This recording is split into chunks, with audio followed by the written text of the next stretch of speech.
গণতন্ত্রের স্বার্থে রাজনৈতিক দলগুলোকে বিরোধে না জড়ানোর আহ্বান জানিয়েছেন বিএনপি মহাসচিব। দিনাজপুরে এক অনুষ্ঠানে তিনি এসব কথা বলেন। দিনাজপুর প্রতিনিধি আবুল কাশেমের তথ্যচিত্রে রাশেদুল কাদিরের প্রতিবেদন।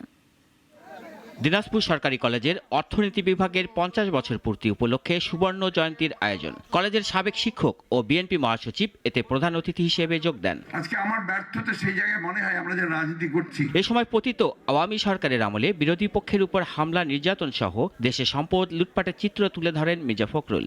আর নতুন সম্ভাবনা দেখা দিয়েছে, কিন্তু কেন জানি না আমরা সেই সংকীর্ণতার ঊর্ধ্বে উঠতে পারছি না।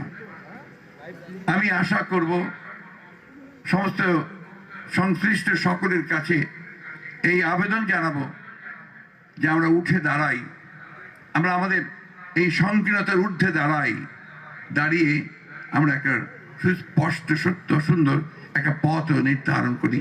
সে একটা স্বপ্ন যেটা আমরা দেখেছিলাম, সেই স্বপ্নকে আমরা বাস্তবায়িত করি। গণতন্ত্রের জন্য যুদ্ধ শেষ হয়েছে জানিয়ে বিএনপি মহাসচিব বলেন, সবাই মিলে যেখানে দেশ গঠন করার কথা, কিন্তু সেখানে ব্যর্থতা দেখা দিচ্ছে।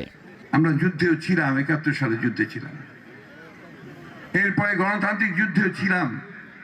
আজকে সেই গণতান্ত্রিক যুদ্ধ শেষ হয়েছে, কিন্তু এখন পর্যন্ত আমরা সেই ঐক্যের যে যুদ্ধ, সকলে মিলে একসাথে দেশটাকে যে গঠন করব, তাকে নির্মাণ করব, তাকে একটা পথরেখা দেখাবো, আজকে এই বয়সে এসে আমার কাছে মনে হয় এই জায়গায় আমাদের ব্যর্থতা আছে। দেশ গড়ার প্রত্যয় নিয়ে ভবিষ্যৎ প্রজন্ম গণতন্ত্রের স্বপ্ন পূরণের আশা আকাঙ্ক্ষা বাস্তবায়নে সহায়তা করবে বলেও আশাবাদ ব্যক্ত করেন বিএনপি মহাসচিব। সুযোগ সৃষ্টি হয়েছে। রাশেদুল কাদির, নাগরিক।